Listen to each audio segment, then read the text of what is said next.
According to Forbes magazine, over 72% of all entrepreneurs struggle with this one thing. So a few years ago, around COVID, I was doing some research on different mental health topics because I wanted to do something new for my podcast. So I'm sitting on my computer and I'm Googling, and then I came across this amazing stat.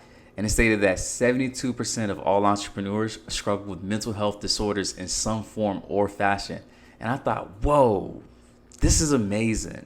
And when I say amazing, I don't mean like, wow, this is cool, but amazing in terms of the shock factor. When you think of entrepreneurship, you think of ironclad, brave people who don't have any problems, right? That's why they chose entrepreneurship. That's why they're able to weather the storms of entrepreneurship. It's because they have this ironclad mindset. But to hear that over 72% of this population struggles with mental health disorders is kind of shocking, if you will. And that numbers is so much more greater than people that are working regular 9-to-5 jobs or professionals, if you will. And there's a lot of reasons behind that. But nonetheless, I thought this was amazing. And this is actually one of the reasons why I decided to focus my practice, so my therapy practice, on entrepreneurs. And I also do work with professionals, but I do love working with entrepreneurs because of the storms that they have to go through. And if you're not careful, so this is all for all my entrepreneurs, whether you're 10 years in the game or you're just thinking about getting started, even if you have a side hustle, I want you to hear this. When you're getting into entrepreneurship, please do not go at it alone. I know when you think of entrepreneurship, you think of working for yourself, working by yourself, but that is one of the biggest myths of this whole entrepreneurship game. What you need to do day one is find people who have the answers and then go see if you can either pay them for the answers or just simply ask them if they can give you the answers to the test, right? So whether it's you're trying to, let's say, set up a social media agency, right? Or let's say you're trying to start an e-commerce business, or let's say you're trying to start a coaching business, whatever it is, you do not have to go through the fire that they went through because they have the answers. Now, that's just one side of it. So that's just the business strategy side of it. But also the whole personal development side of entrepreneurship is very, very big. Because one thing that I find myself doing, because I find myself going into new waters, as we call it, is I find myself asking other entrepreneurs who are more experienced, is what I'm going through normal? Is what I'm feeling something that you felt before? And when they tell me yes, it helps me to stay away from what I call the dirty pain. And that's going to be a whole nother topic that I may do later. But what I'm trying to say is having pain, having, let's say, stress, that part is okay. But when we start to beat ourselves up about having the stress, that is when we put ourselves into what's called suffering. So pain and suffering are two totally separate things. And again, that's a whole nother podcast that I'm going to go into. But nonetheless, entrepreneurship, it is a road that can have its highs, but it can also have its lows as well. And that's why I wanted to do this podcast, because in this episode, I'm going to give you entrepreneurs just real simple mental health strategies to help you to prevent being a part of that 72%. But also, if you are a part of that 72% that is struggling with your mental health, I'm going to give you strategies to help you to overcome those things so that you can perform at your highest levels in your business. So with that being said, let's get into point number one. So point number one, when it comes to helping you to overcome your mental health struggles as an entrepreneur, is that you need to start to ask yourself, how much time and money am I dedicating to my mental health? Now, this may sound crazy because I know you guys are dedicating a lot of time and effort into the business. I know that for a fact. That's why your business is successful now. And here's the thing. We need to take that same level of investing and we need to put it into ourselves when it comes to our mental health. Because here's the thing. If I try to pour water into a bucket that has a hole in it, it will never get filled, no matter how much water I put into it. If I try to give someone knowledge and they're struggling with anxiety or they're struggling with depression, traumas, or addictions from their past, no matter how much knowledge and information I'm going to give them, they're not going to be able to execute on that knowledge or information I'm giving them. So it only makes sense that we repair the bucket, so repair your mental health, so that now when I'm giving you information, now when you're receiving information, you're able to execute it at your highest level. But here's the thing. What is your budget for your mental health? Now, this budget can include a lot of things. It can include seeing a therapist like myself. It can include going and getting monthly massages. It can include you taking days off. So this may allow you to take PTO days. I know we think of PTO when it comes to 9 to 5, but if you have money saved in your business, in your personal savings and all that stuff, maybe you find yourself able to take a few days off for vacation. Maybe being able to take a sick day if you need it. I know a lot of entrepreneurs, and when I say a lot, I'm looking at myself as well, that have worked on sick days because they just simply couldn't afford taking days off. And that's because they didn't have a savings account for those days, right? I need you guys to seriously invest in your mental health, simply because your mindset, your mental health is the number one asset you have when it comes to building your business. But if you do not believe that, if you do not invest with that same type of vigor that you invest in your business with, you're going to find yourself hitting walls. You're going to hit these walls pretty often, if you will.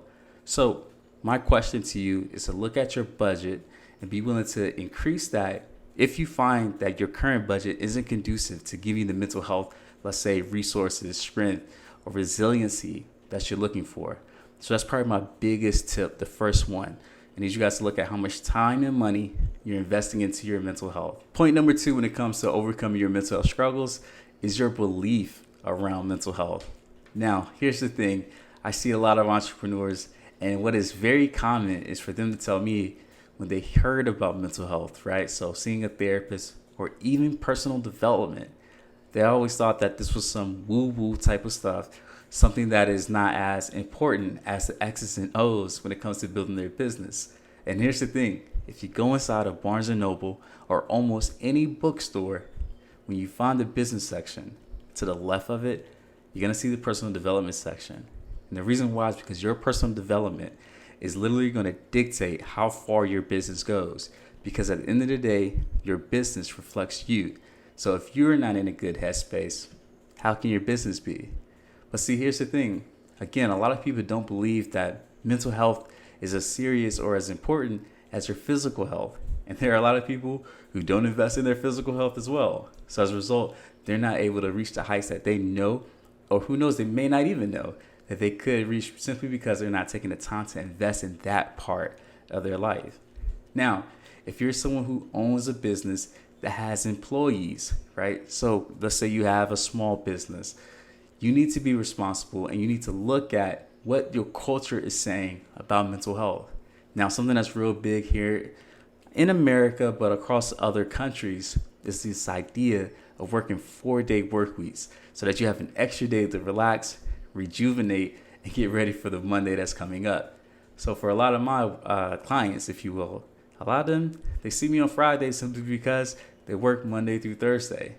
And that's what we mean when we say looking at the culture of your mental health, right? The mental health culture of your company. Because at the end of the day, if your employees are not mentally well, mentally fit, mentally in shape, when we give them a task to do, how can we expect them to do it at the level that we want them to do it at? I think that would make pretty poor bosses of us, pretty poor leaders of us, to think that, hey, if I'm not encouraging mental health days, if I'm not encouraging them to take care of themselves, to still expect them to operate at the level that I want them to operate at, I think it's pretty careless. Think about it. You could have 10 employees that are operating at 85%, or you could have 10 employees that are constantly working at 55% over the course of a year. Just think about the output that, that team could or could not be making. And all of that is predicated on how much you're enforcing these mental health policies. What is the mental health culture within your business? And I can even say this too. What is the mental health culture within your family, your friend circles, right? I can even say your place of worship. The church that I go to, mental health is something that's very, very big. And the reason why is because my pastor, he has a psychology degree, but his wife, she's also a therapist. So as a result, mental health and all of that stuff is heavily pushed through my church. So as a result, the culture there is very much a mental health first type of culture. And you can do that with your spirituality. It doesn't have to be either or. So step number 2, I need you to analyze what is your beliefs about mental health. Do you see this as something that is like a woo-woo type of thing? Something that only Gen Z, or let's say people from like Eastern culture, so the Buddhist culture or whatever, are those only the people that you believe that take that serious? Do you believe that mental health is something that is not as serious as your physical health? As you know, or maybe as you don't know, your mental health and physical health, they are heavily tied together. That's why a lot of people, they go to the gym early in the mornings so that they can be mentally fit to actually go and do the job that they need to do. So again, what is your belief? And I need you guys to make sure that you're pushing a mentally healthy culture within your business. All right, point number 3, I want you to make a list of all the behaviors, activities, and even the people that drain you of your energy and of your mental health. Now, why is this important? Well, when it comes to behaviors that you're taking, there may be a chance that you're doing people-pleasing behaviors, and as a result, you're draining yourself, you're sabotaging yourself when it comes to your business. Now, this could be you taking on clients that maybe you shouldn't be taking on. Maybe this is you lowering your prices when you shouldn't be lowering them, and as a result, you're having to do more work. One can even say, maybe this is you working with other people that are not right for your culture at your business, right? So many different things. But these behaviors we have to look at. Even the behavior of something like, let's say self-sabotaging, or let's say addictions. These things, they definitely will drain you of the energy of your mental health, of your happiness, essentially, and get in the way of you being able to put your best foot forward when it comes to your business. But if you do not know what these habits are, if you do not know what these behaviors are, then how can you put a plan together to overcome those things? How can you put a plan together to stop you from people pleasing, right? Stop you from, let's say, picking up unhealthy habits, if you will. You have to be able to have that awareness. The second thing that I mentioned is these activities. So when it comes to your business, there may be a chance that there are activities that you're just not good at. Maybe there's activities that you just don't enjoy doing. If that is the case, you can protect your energy, your mental health as well, but your energy as well, and just hire someone to do it. You can also find an easier way to do these things by using things like AI nowadays. There's so many different things that you can do to help you to save time so that you're not doing things that aren't healthy, so that you're not doing things that drain you. Because what is draining for you may be energizing for someone else. So as a result, let's just pay them to do that. You know, what's interesting about this is that last week I had a client and they're actually working in a professional role, right? They're working in a leadership role, but this still applies to entrepreneurs. I asked them how many activities are they doing within their job that they deeply, deeply enjoy doing. And they said 0%. And the reason why I asked them that question is because they were telling me that they're finding themselves feeling drained and unmotivated when it comes to their work. And that's something that isn't uncommon, especially when you're doing activities that you're not really excited to do, that you're not motivated to do. The thing about motivation is that we tend to feel motivated when we do things that we deeply care about. And when we start to see progress as well, that's another big one. But if you're not doing things that you love, it's going to be hard for you to put your best foot forward. And if you're not putting your best foot forward in your business, then how can you expect to see it grow? Do you see where I'm going with this? You need to make sure that you're doing valuable-based things within your business. And if it's not something that you deem as valuable, hire someone else to do it. Now, you may be at that stage right now where you don't have the funds to hire people to do things. If that's the case, I would ask you to find some type of system. So again, AI is very big to try to help you to make this process, this activity that you're doing, less laborious, if you will. Less of a, let's say, pull or a lift, if you will. And the second part to that is the people that you're working with. So the people that you're hiring, the people that you're, let's say, outsourcing work to, it's very important that you feel that you guys are working on the same page. You guys have a good idea of what the expectations are. Because if not, that in and of itself can cause stress. And the reason why it's causing stress is because you're not getting the output. You're not getting the, let's say, goals met that you're expecting them to meet. But yet, here you are, still working with them, still hiring them, because we don't feel comfortable firing someone. We don't feel comfortable giving feedback. And that can go with people pleasing as well. So there's a sense of assertiveness that you do have to have. There has to be also a sense of, let's say, management, if you will, right? When you're managing people that's under you or working beside you.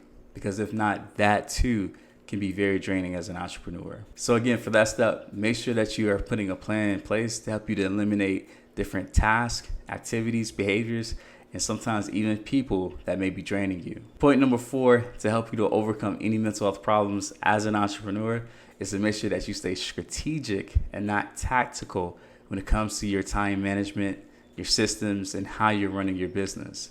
Now, the reason why strategy, right, systems is more important than tactics is because when I focus on an overarching strategy, the principles underneath it, it may change, but the system that I'm working on, that doesn't require much adjusting, if you will.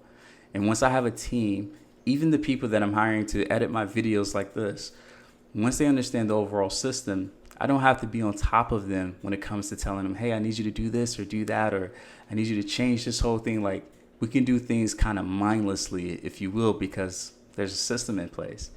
Systems, right? Even when it comes to your own personal habits, but let's just talk about systems within a business. They're put in place to help make things that are really, really hard, really, really laborious. It makes it so that those things don't take as much time or effort or energy from you because we've done it before, right?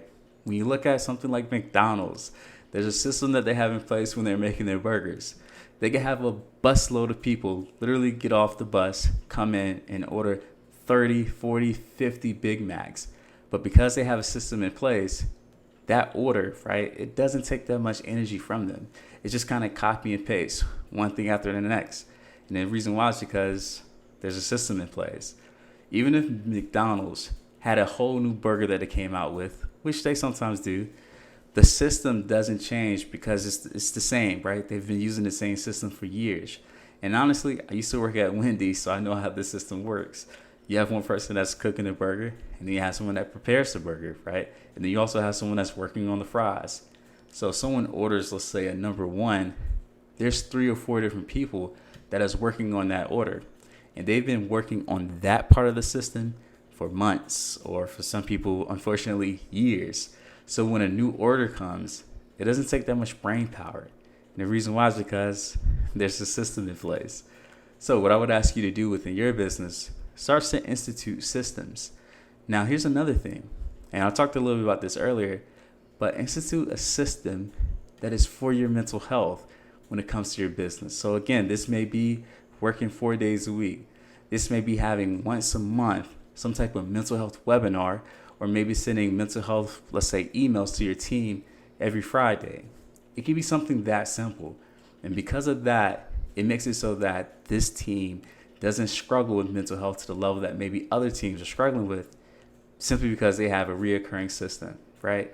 Now, again, because they have someone coming in, let's say talking about mental health, or there's a webinar that's given once a month, or there's an email that's sent every Friday when it comes to mental health, the tactics under that, it doesn't really matter that much, right?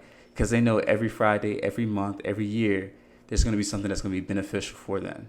So it doesn't take much planning, if you will, because again, it's on a system. So again, think strategic, think in systems instead of being tactical, if you will. And then point number 5, something I've already mentioned to a degree, but as an entrepreneur, something that's very important to help you to overcome mental health struggles, to help you not fall apart or fall into, rather, that 72%, is to make sure that you join some type of community. Community is very big in any aspect of life. When it comes to building habits, if you're struggling with the habit, it's important to find a community that has these habits, so that way it's easier for you to come a part of that community. So I'll give you an example. If, let's say, I want to start to become a runner, but I suck at running, I should probably join a group of runners. Now that I join this group of runners, I can see how they prepare, but also the pressure of keeping up with them. Me seeing that this is something that is possible, it makes it so that running now becomes a little bit more of my identity, because I'm centering myself around other people that are also runners, okay? And it's the same thing when it comes to being an entrepreneur. So here's 2 ideas. 1, find a group of people that can help you with the strategy of your business. That's very big, very big. Here's the thing, mastermind. This is a concept that Napoleon Hill talks about in his book, Think and Grow Rich. He talks about how when 2 or 3 people come together, they're able to put their minds together and create a whole entire new mind called the mastermind. Because there's things that someone else knows that you don't know, something that someone else has experience with that you don't have experience with. And because they have that experience, they can pair it with your knowledge or your experience and create something that they've never seen before. That is the power of community. That is the power of masterminding, if you will. But you can only do that if you're willing to reach out to people, to network. And that's why community is just so big. And now also, as I mentioned, being around a community helps with that personal development piece as well. It helps with the mental health side of things too. Because here's the thing, that journey of entrepreneurship is going to have its ups and downs, unfortunately. And I've experienced a lot of them. And every time I talk to someone who is, let's say, successful, however you want to define success, they've also normalized what I've been going through. I remember telling a group of people that, hey, right now, not right now, but at the time, my business was losing a lot of money and I was almost out. I mean, when I say out, I mean almost out of money, to the point where I was thinking, hey, I should go and ask for my job back. And so many entrepreneurs told me that that is exactly where they were before things changed, before everything just turned around. And when I heard that, it helped me to not be so tough on the fact that I was, let's say, struggling, if you will. And that's why I talked about having pain is okay. It's the suffering that we don't want to fall victim to. And again, suffering is when you're beating yourself up about a painful situation that is actually normal. So again, this is why having communities is so important. They can help you normalize some of the things that you're going through. They can be a place where you can vent, but also they can share experiences and ideas with you that you never would have come across. And that right there would save you a lot of time and money. So these are the 5 mental health strategies to help you to, again, overcome any mental health struggles that you're having so that you're not a part of that 72%. And again, I'm just going to summarize these real quick. So the first one was, how much money and how much time are you dedicating to your mental health? That's something that I need you to look at. The second one is, I need you to look at your beliefs around mental health, even the beliefs that you're putting out when it comes to your culture. So if you have a small business with employees, what is the mental health culture that you have amongst them? Number 3, make a list of all the behaviors, activities, and even people that drain you and put a plan in place to make sure that we eliminate those. Number 4, become strategic versus tactical in how you run your business. And also you should become strategic and systematic, if you will, in terms of how you are handling your mental health. Mental health should not be something that you visit when your mental health is going bad. It's something that you should be maintaining year round, daily, right? All those type of things. And then number 5, make sure that you join some type of community to help you with the business aspect of entrepreneurship, but also the personal development and the mental health side of entrepreneurship. So again, this is Coach Wells. I'm a licensed therapist, and thank you for checking out this podcast. And make sure you subscribe to it so you can get more episodes like this. All right, guys, I'll see you later.